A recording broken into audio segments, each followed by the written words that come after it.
มายามเพื่อนครั้งแรกในรอบ1 เดือนเนาะมายามมาเก็บมะกะโพดแล้วก็เก็บพวกมะเขือมะเพ็ดเนาะเดี๋ยวเราสิเข้าไปเบิ่งข้างในเพื่อนนี่ก็หกแดดจักหน่อยเพราะว่าบ่ได้อยู่เนาะบ่ได้อยู่หลายเดือนไปอยู่สวนเฮ็ดสวนนี่ก็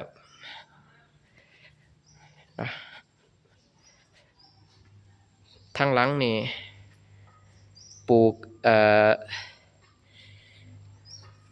อ้อยเนาะทางหลังนี่ปลูกอ้อยทางข้างหันก็ปลูกเขียนเป็นลูกนำบ่ทางนี้ปลูกมะกะโพดเนาะนี่ปลูกกะโพดมาฮักเอากะโพดนำแต่ก็มาเอามะเขือเอามะเพ็ดมื้อนี้ลงตลาดคือเก่ามาขายมะกะโพดขายมะเขือขายมะเพ็ดนะนี่ก็สุดแรกฮักสุดแรกเนาะยังอีกสุดหนึ่งพอดีนี่เนาะสวนปลูกมะพร้าวปลูกมันต้นหัวเฮากินเนาะมันต้นแดงเอาไว้กินเอาไว้เฮ็ดข้าวต้มขนม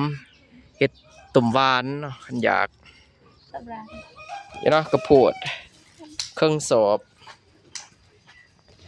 แล้วกระโพดสลอยกระโพด